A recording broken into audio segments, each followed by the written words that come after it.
How's it going, guys? Alright, so this call was for a dairy lineup, running warm. I walked up and I see one little small section pulled, but the rest is there, so I'm assuming they thought it was the whole thing, but it's not. This temperature right here, so right above 40. So I put my probe in there,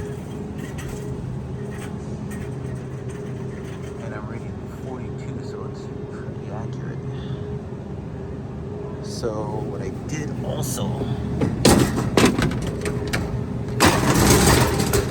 I lifted the dead lids underneath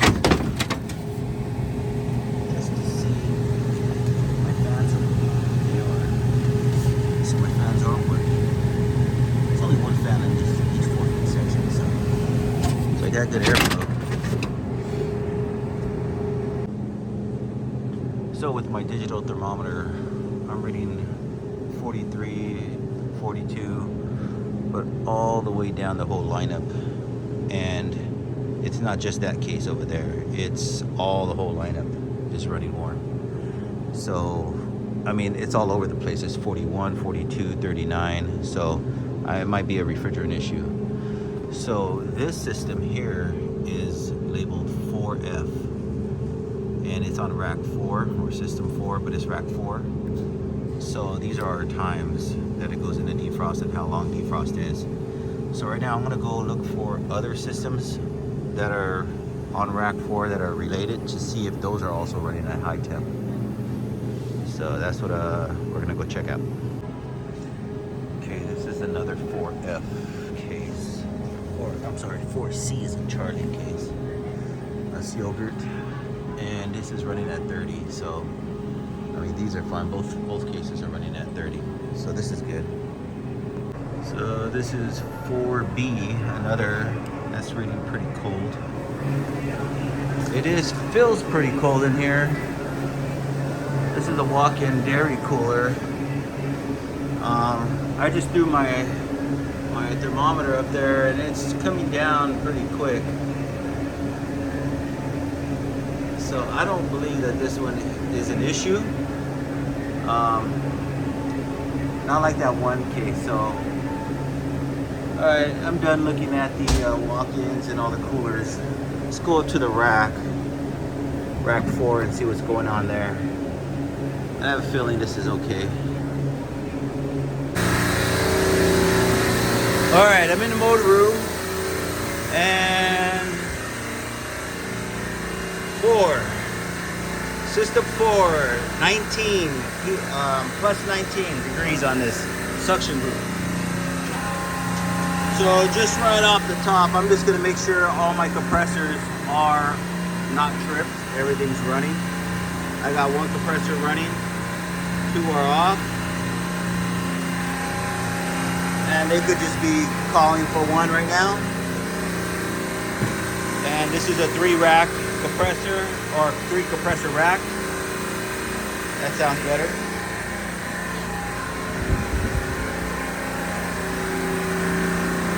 So here's the back of the rack. Everything's labeled. This is 4F. It's on an APR Sport. The stem's all the way out. So that means that this is on a floating circuit. So this runs off of rack pressure. There.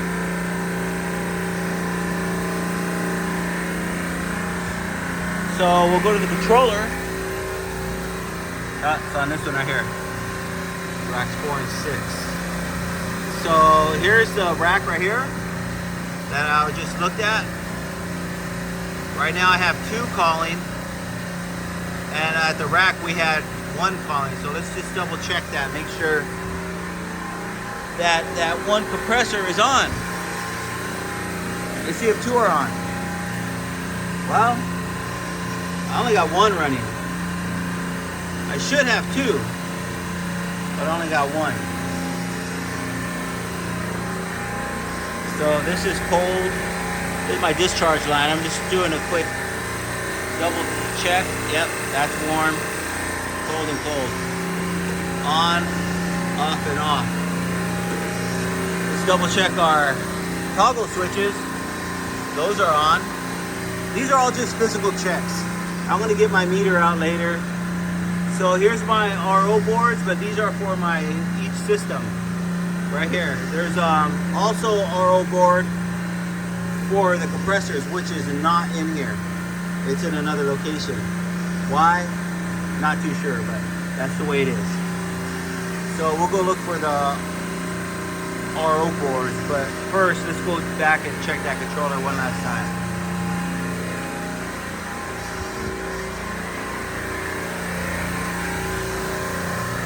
So it still shows that it's calling, but let's just go into the actual suction group. See, I'm logged in because of the little man right there. So we're gonna go into that suction group. And it is calling for two. Two compressors are calling to be on. Right now, my actual suction pressure is 52, but my set point is 56. Now remember, it's on a float, so it's gonna move up and down. This set point will move up and down as well. So we go to setup. Now I just want to check my float. So we're gonna tab over there. And then so this is my float circuit. This is set up for max 56 and my minimum is 51. That's why you've seen it at 52. Because it has a range where it'll float in. So let me back out. Or back out, there we go. So see, like I'm at 50, so it's gonna cycle off. So this is off of one compressor. So in reality, I don't know. It's a good compressor.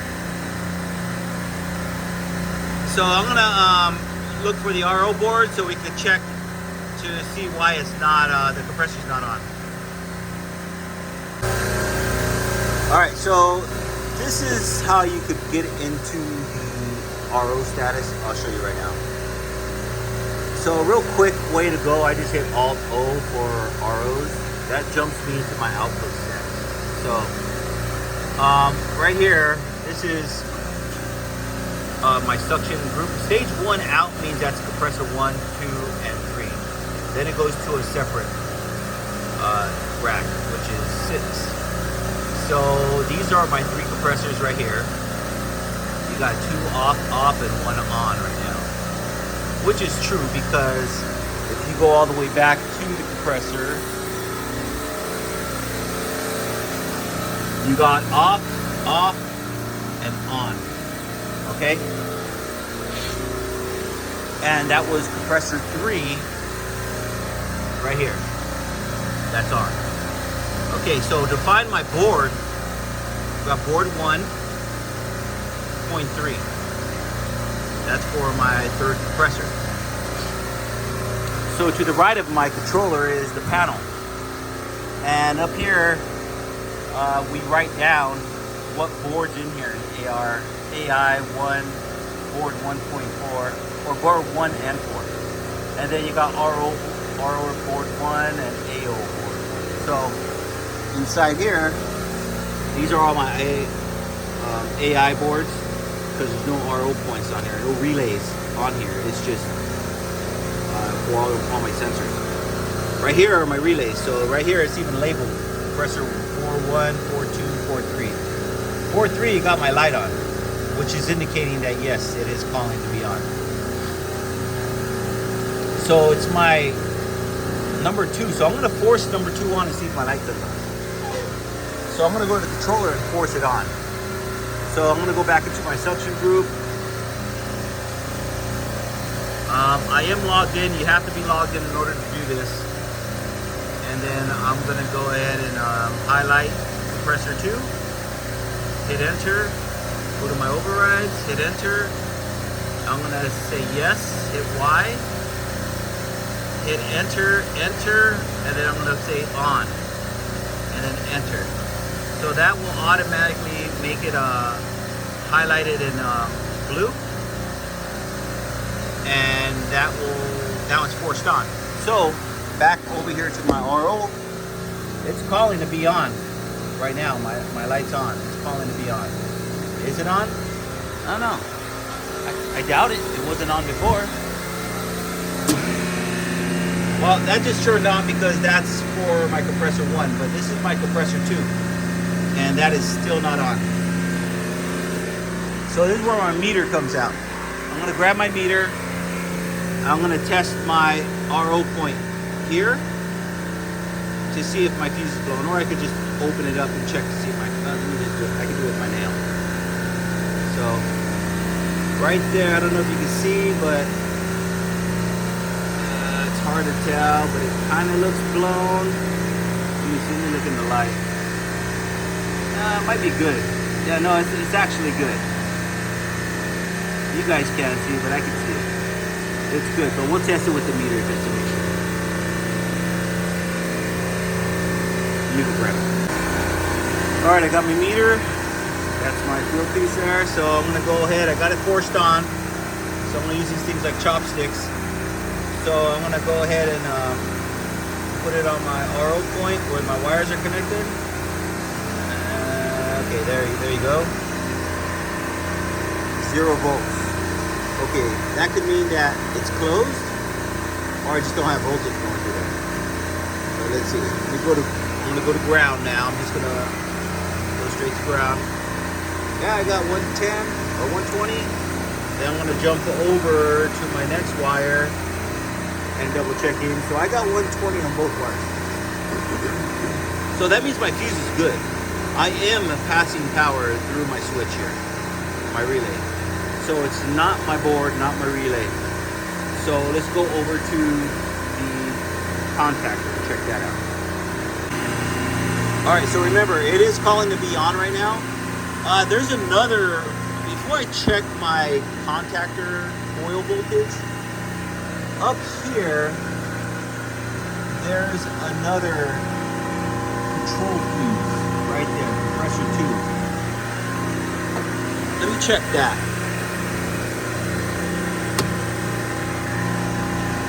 I'm kind of going backwards because my main power comes in from my toggle switch. Here is my toggle switch to my RO board. From my RO board, it comes here to my compressor. And then from my compressor, from my fuses here on my control circuit. And then from my control circuit fuses, it goes to, then it goes to my safeties on the compressor itself, like my low pressure control here, my oil here, and it also has an internal overload. This one probably doesn't, I gotta double check. That you don't have to wire in. And then it goes to my contact. So let's just double check our fuses. So we're gonna go straight across. Make sure that one's good, which it is. And then we'll do this one as well. Yep, that's good. And then we'll also go across to see if we actually got voltage going through, which we do. That's 209 volts. So just for good measure. So our fuses are good. So that means my switch is good. So I'm not gonna check my switch. I'm gonna go straight over here because then I want to go straight over here because I'm already in my panel. So this is gonna be a little tricky. So I'm probably, let me see, with the camera. Let me see. If you're gonna get any sparks, you want to see it up close.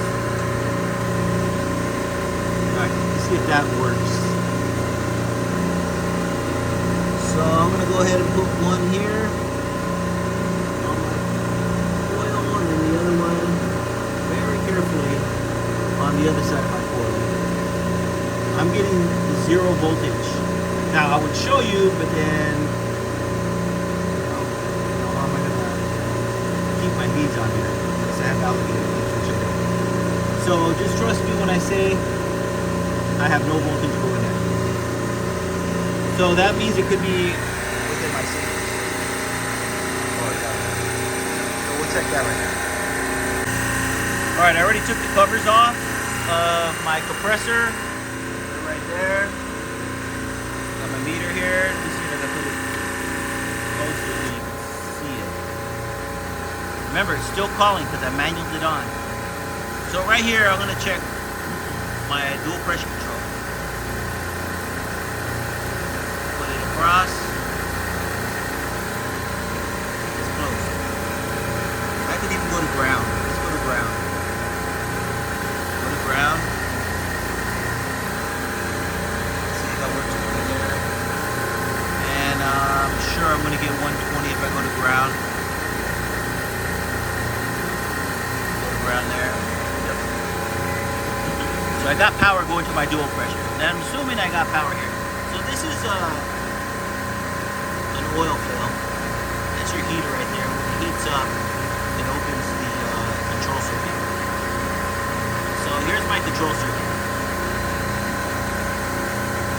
I don't know if you can see it. It's kind of hard. Well, it says L and M. L and M or M and M. That's your part of your control circuit. So this is your control wires right here. It's just going in and out of a switch. A relay. So we're going to put that right there on that. And guess what? It's off on oil. So if I hit the reset button, it's going to start. But normally you just don't want to go ahead and hit the reset button. You know, our compressor is not cold. It's not doesn't have any liquid in it. This compressor's been running. This compressor's been running. So it's fair to say that it's only vapor in this compressor because I have two compressors cycling on and off, which will evaporate the liquid in this compressor through my suction. So, but keep in mind, when I first came up here, regardless of this compressor being off on oil, I was making suction. So this is something else added to this whole scenario here. This is something that could be an issue, could not. So right now I went as high as 62. That's fine. It's going to come back down now that I got another compressor on. Remember, this one's not working right now. It's only this one.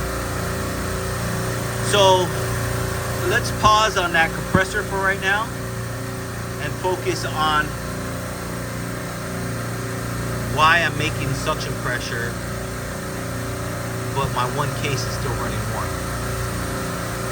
So what I'm going to do is I'm going to check to make sure that this reading here, this pressure is accurate with my gauges. So I'm going to hook my gauge up, my low pressure gauge, on my transducer right here. That's giving us that number on the controller, that pressure on the controller. And that's where you want to take your pressure. You always want to try to take it as close as you can to the transducer to get a much accurate reading. I mean, you could check it on any of these systems, but it has to be on this side of the EPR because this is your rack side. So let me grab my gauge, which is in here. And these I use the stubs, as you can see on my last videos. These are the best things for refrigeration racks. You don't need the long hoses or anything. They just kind of get in the way, to be honest. I don't know when last time I pulled out my gauges. If you're getting into the trade, I always try to go with the stubs for these type of racks. Alright, so I have... Okay, another compressor just kicked on, so I should have two compressors on.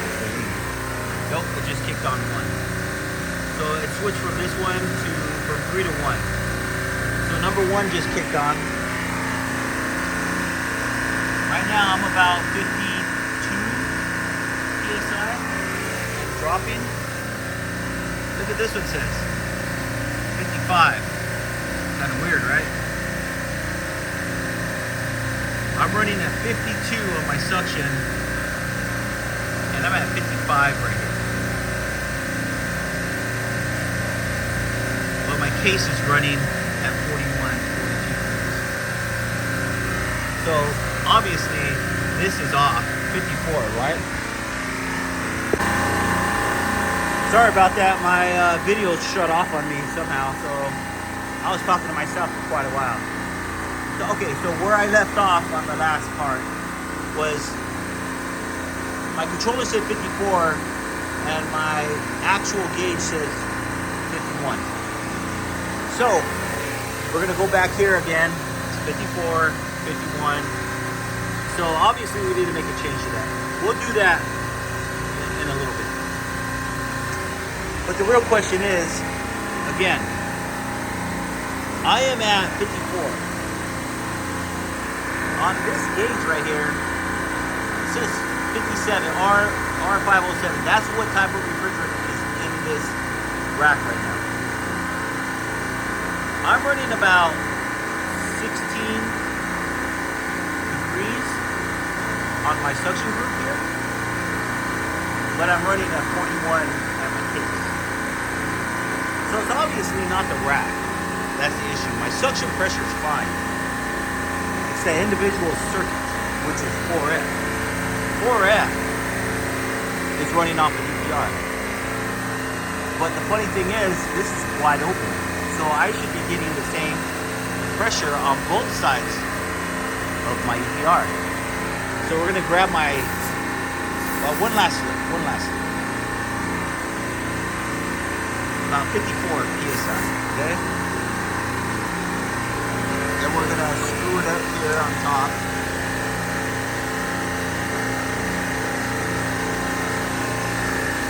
Again, all you need is the stubs. That's all you need, the stubs.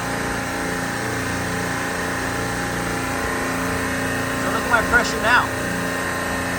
This thing is wide open. I should have no differential in there, nothing. Should not be held back at all. It should be wide open. It should be equal pressure on both sides. So right now I'm at 71. This is holding back. Let's check my. It's magnetized. I can feel it, but you can't see it. So I'll get my magnet here.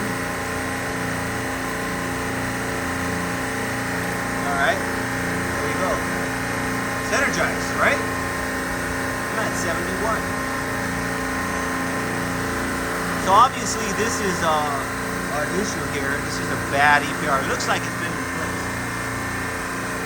Let's see if they have a date on here. Nope. They don't have a date, so we don't know when this was replaced. All I know is that this is stuck right now. We got a energized solenoid. Side, and on this side we have it at 54. So there's one way I could do it. I can open this up, and behind this nut is a screw, and that's my bypass screw. That'll bypass this EPR manually, which will allow this to flow to make it even on both sides. Even though this is de-energized, it'll still stay wide open. So if it goes into defrost and de-energizes, this will not shut down, it'll stay open. So this is only good to do this if you are going to replace it that day or the next day for sure. But you can't leave it like a whole week because our coils will ice up. This goes into defrost 4 times a day. So it'll open your case and increase a lot of frost on the coils. So this needs 4 times a day. So what I'm going to try to do is I'm going to try to bang on this right here, just so I can try to see if it'll free it up. If not, I might have to open this up because I don't have a valve. They don't sell these locally. They have to order them in. This is the exact same thing that happened on my over there on my low temp case. I had a video out where the EPR did the exact same thing before my ice cream. So this is doing it too. So let me hit on it a little bit, see if it'll free it up. I might even have to take it apart.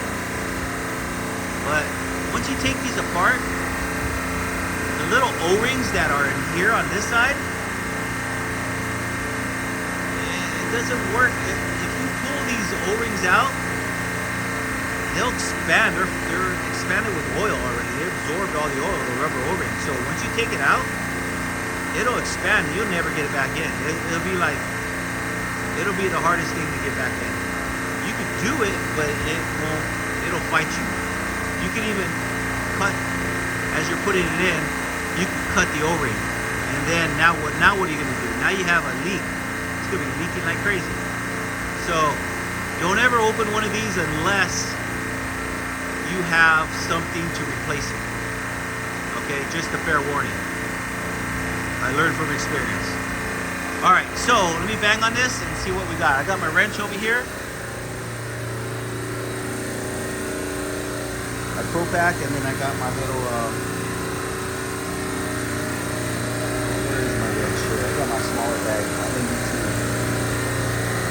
I just wish this had a hard bottom so it'll stand it by itself. That's the only gripe I have about that bag. All right, here we go. Let's see, I'm gonna widen this out. Nothing.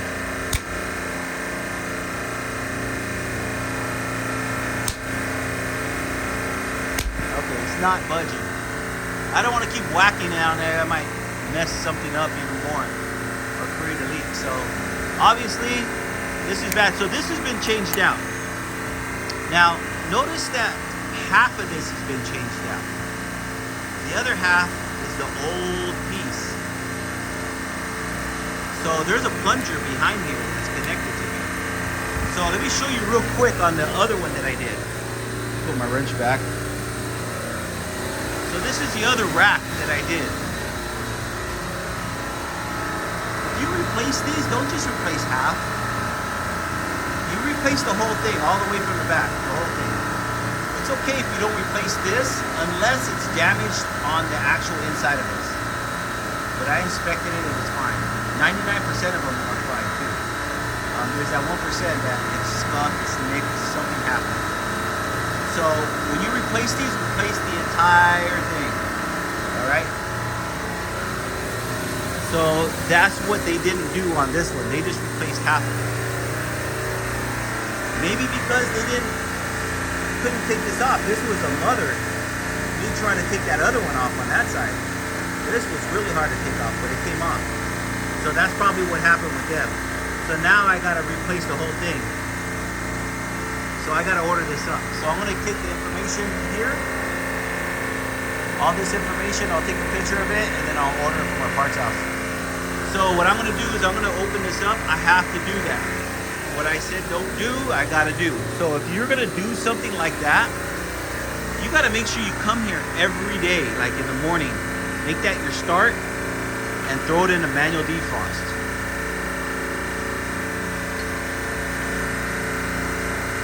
Or the case is just gonna always run at 41. You don't want that. They don't want that. They lose product that way. So let me get my... I know I'm walking you through like step by step, but some guys need it. Some guys already know what to do. Other people are just going with it. First time they're seeing this. So under here, I don't know, hold on. There we go. So I'm just gonna open, I'm gonna turn it to the left.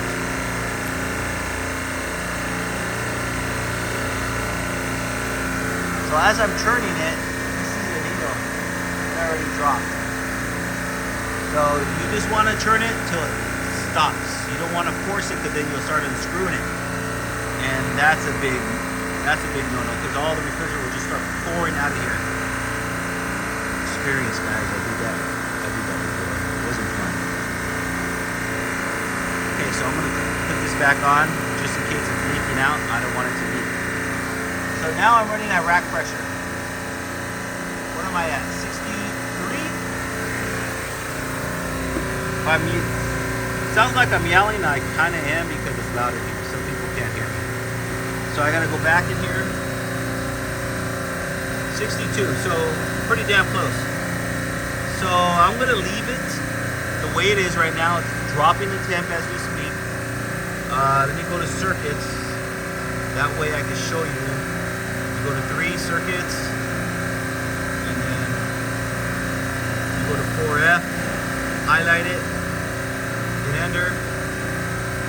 my systems, right? All my cases, my temperatures.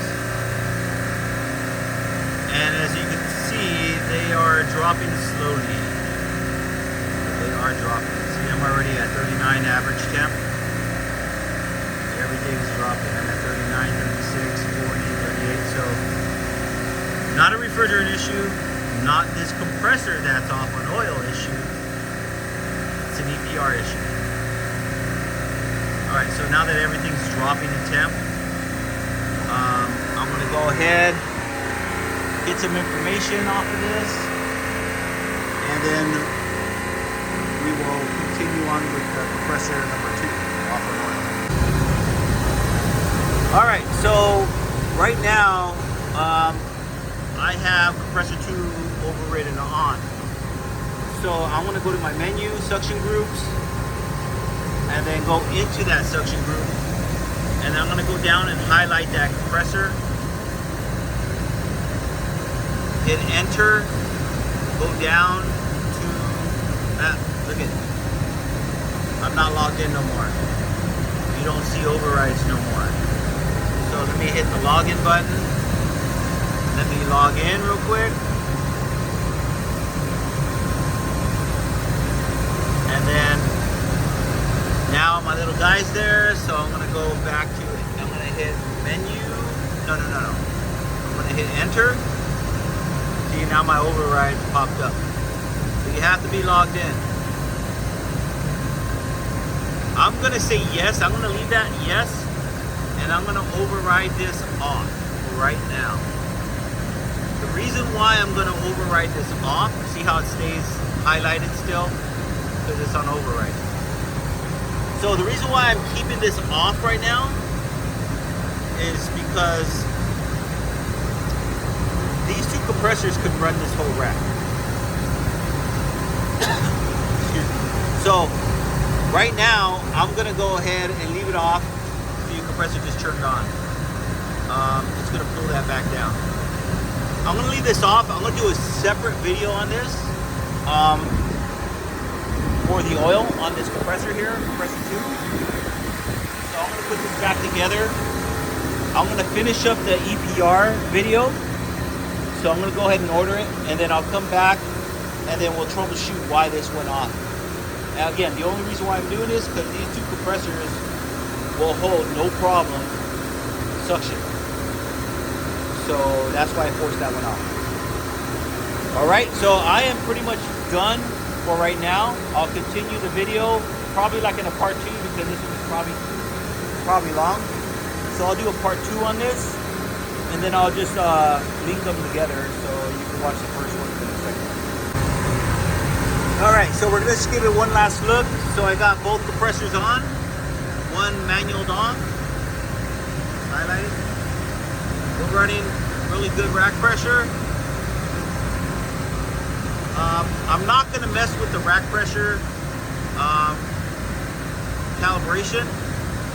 It's only off like by 1 or 2, so it's actually by 1 as we last checked on the EPR. So I'm going to leave that alone. It's not bad. It only needs to change if it's off by 5. So I know it needs to be as accurate as possible, but 1, 2 is not going to kill it. So we'll double check it when we put in the EPR, and then if we have to make any adjustments, then we will. So we're going to go to circuits right now. We're just going to take a quick look at that and go to our system 4F. Okay, so we're doing good. See our temps? Everything went back down to normal. So I'm not going to, everything's good, running at rack pressure. So we're going to go ahead and end it here. Like I said, we're going to do the oil troubleshooting on compressor 2 on a different video, and then where there's going to be a part 2 for this EPR video. So I will link it up. That way you can watch this one and then you'll watch part 2. Alright guys, thanks for watching. Like, subscribe, and I'll see you on part 2.